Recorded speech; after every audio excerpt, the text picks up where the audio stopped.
Welcome to the vocabulary lesson for bad choices. Let's get started. This is actually not a Dear Abby letter. It's a Dear Dr. Tracy letter, another advice column, but same idea. So here we go.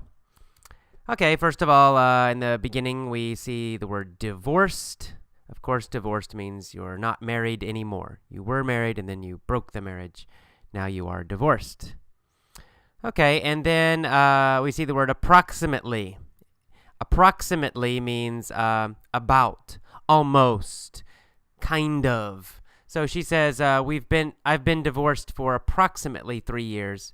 Means about 3 years. Not exactly 3 years, but, close to 3 years.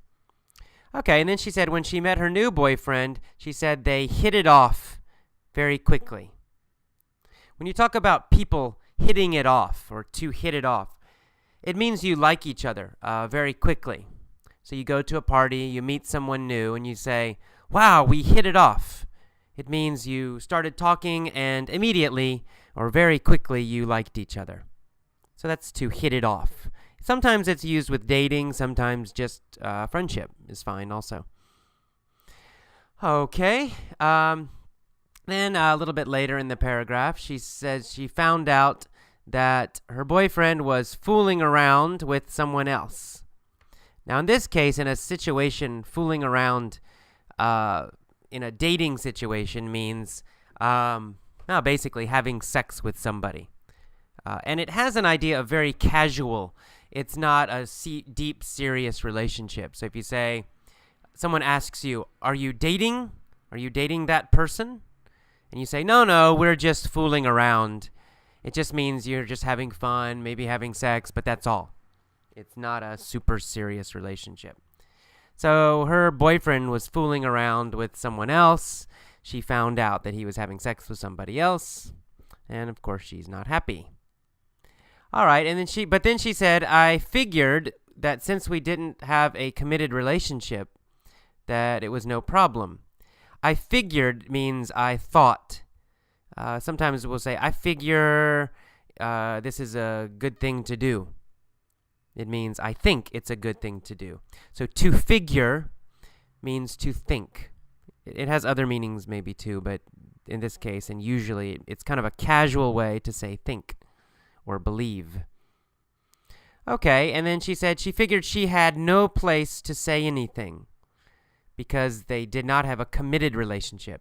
A committed relationship is a serious relationship where you say, I'm only with you, you're only with me. That's a committed relationship. So if you're married, that's a committed relationship. If you have a very serious boyfriend or girlfriend, that's a committed relationship. It's not just fooling around. It's a committed relationship, serious. So she said, we didn't have a committed relationship, so I had no place to say anything. To have no place to do something, it means you have no good reason. So I had no place to say anything means I have no good reason to complain, to say something to him, to complain. Oh, why are you with that other woman? Because they did not have a committed relationship, she had no place to say something to him, to complain. She had no good reason to complain. All right, and she mentions in that first paragraph also that she found out that this guy, her boyfriend, went with another woman to his family reunion. A reunion is kind of a meeting, but it's a meeting of people from your past. So a family reunion means all of your family members come together and they meet one time. Not just your close family, not just your mom and your dad or brother or sister. It also means aunts, uncles, cousins, your really big family. Probably you don't see them a lot. Depends, I guess. Some people live near their big families. But in America, most people don't live near their extended families, their big families. So they have a family reunion sometimes where all the family, the cousins, the aunts, the grandparents, the uncles, everybody gets together at one time. That's called a family reunion. So a family reunion. All right, so then let's move on to the next paragraph for the vocabulary. She says, I guess my issue is the fact that now I'm still in this relationship. She's still with him. She says, my issue. I guess my issue. My issue means my problem. Issue sometimes means topic, but also sometimes it means a problem, especially in relationships or psychologically, mentally. If we say I have issues or I have an issue, then usually that means I have a problem or I have problems. So she says, I guess my issue is the fact that I have a child with him now, and all this stuff is still happening. So she says, I guess my problem. This is her problem, her issue, her problem. Okay, so she's still dating him, but she says, I brought a child into this nonsense. So she's dating her boyfriend. Her boyfriend has another woman, and now they have a child together. Oh, it's complicated. Anyway, she says, I brought a child into this nonsense. So brought a child into means just she gave birth. She had a baby, and now the baby is in this situation also. The child is in this situation. And nonsense means something that's foolish, stupid, crazy. So in this case, this nonsense means this crazy, stupid situation. So now there's a child involved in this crazy situation, in this nonsense. Okay, and then she says that the boyfriend always makes an excuse. He's always making excuses. An excuse is a reason for doing something that's wrong, right? So if you're late to class and I say, why are you late? And you say, the bus was late. That's your excuse, right? It's the reason you did something wrong. Being late to class is wrong. It's not a big wrong, but it's a small thing. But it's a mistake or it's something wrong. And your reason for doing something wrong is called an excuse. So you say, the bus was late. That's your excuse. That's your reason for doing something that's bad or wrong or criticized. All right, and a little later on in that second paragraph, she says, I have dealt with him taking women to hotels, and my gut tells me it was her. Okay, I have dealt with. To deal with something, to deal with a situation, to deal with a person. It means you keep trying to solve problems in that situation. You don't quit, but you also don't solve the problem. So it really has this idea of continuing to survive or continuing to try, usually some difficult situation. So she says, and the past tense is dealt. Present tense is deal. So to deal with somebody means they're difficult, but you'll deal with them. You'll keep trying to talk to them or communicate with them. If you deal with a difficult situation, it means you survive this situation. You keep trying in this situation. You probably don't solve the problem completely, but you also don't quit. You deal with it. Past tense is dealt with. So she says, I have dealt with this difficult problem.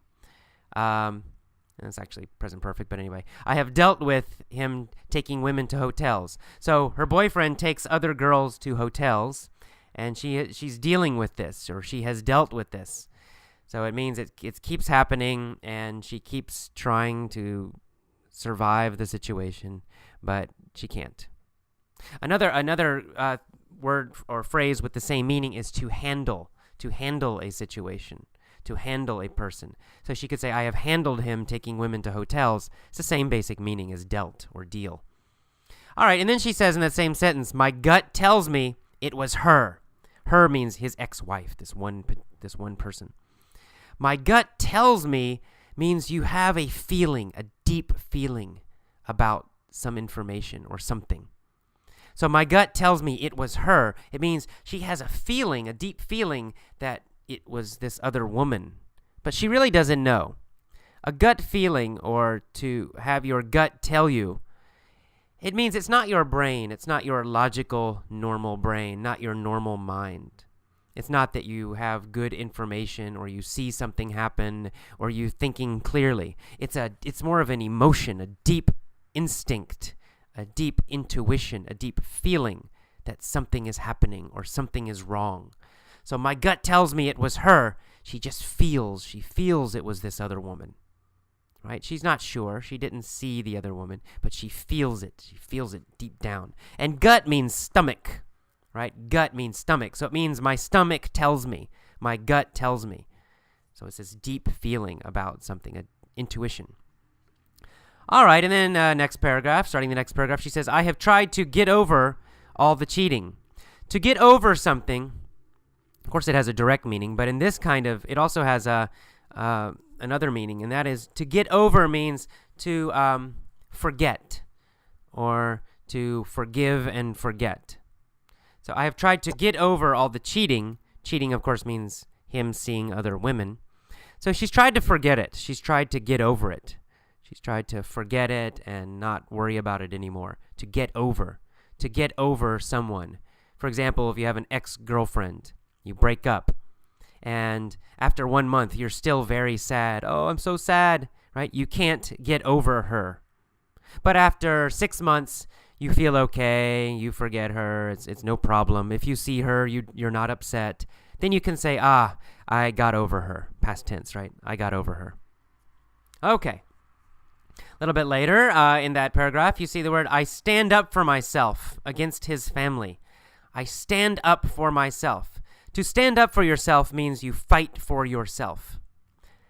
Now, it could mean really fighting with your, hitting and kicking, but usually it just means arguing. So if someone does something bad to you, you won't let them do it. You will say, hey, stop doing that. Don't do that. That's called standing up for yourself. I stand up for myself means I fight for myself. I argue for myself. I am strong for myself. I don't let other people attack me or treat me badly. I stand up for myself. I'm not sure she really does, but anyway, I stand up for myself. Okay, and then a little bit later, she says, I guess the bottom line is, knowing how much he still sees his ex-wife and that there's all this bad stuff happening with the child, the bottom line means the final problem or the conclusion, right? If you say, the bottom line is, I'm really angry, that means that's your final point. That's your main point. That's your conclusion. So maybe I talk a lot about many, many things, but finally, my conclusion, my main point is that I'm angry. The bottom line is that I'm angry. The bottom line is your main point. All right, let's keep going. And he says, I cannot stand her, this other woman. She cannot stand her. If you can't stand someone or can't stand something, it means you hate it. If you say, I can't stand English, it means you hate English. Of course, that's not true, but anyway. If you say, I can't stand Tom Cruise, it means you hate Tom Cruise. So you can't stand something, it means you hate it. And then a little bit later, she uses the phrase that he wants to have his cake and eat it too. To have his cake and eat it too. Or to have your cake and eat it too. This means you want two things, but really you must choose one. Right? So if you have your cake, you keep your cake, then you can't eat it, because if you eat it, then it's gone, right? It disappears. It goes to your stomach. Now you don't have it anymore. So if you have a cake, you can keep it. It looks perfect. Everything's perfect. Or you can eat it, right? You can eat it, and then it's gone. But you cannot eat it and keep it at the same time. It's impossible. So this phrase, to have your cake and eat it too, it describes a situation where you want two things, but you really can only have one of them. Another example, you go to a store, you want to buy an iPod, and you have $150. And you say, I want to keep my money, and I also want the iPod. Well, it's impossible, right? You can only have one. You want to have your cake and eat it too. Okay, a little later, we see the word paranoid. Paranoid means you're scared of everybody and everything. And you think everybody wants to hurt you. You think everybody wants to cheat you or hurt you. That's paranoid. Then we see the word animosity a little bit later. Animosity is a feeling that you don't like somebody. It's a feeling that somebody is your enemy. If you say, I have animosity towards him, it means you think he is your enemy. You feel he is your enemy. animosity. It means a feeling that someone is your enemy. And then finally, the last paragraph, we see the word dire. Dire. Dire means very difficult or dangerous or terrible. Like a dire situation is a very risky, difficult situation. Maybe dangerous, or maybe just risky. It means it's easy to fail. It's easy that something bad will happen. Dire, a dire situation. A dire need means you have a terrible need. You really, really need something, or else you will suffer, or something bad will happen. And finally, the last phrase, to hook up with somebody. She says she always hooks up with bad men. To hook up with means to connect. Now, it can just mean to meet. I'm going to hook up with my friend at the movie. That means you're going to meet your friend at the movie. But it can have a dating meaning. If you hook up with somebody, it means you connect with them and you start dating them, or you just have sex with them. If you say, I hooked up with this girl at the bar, it means you met the girl at the bar and you probably went home and had sex. So to hook up with means to meet somebody, but it can also have this idea of just meeting someone and then having sex with them. All right, to hook up with. Let's move on to the mini story now.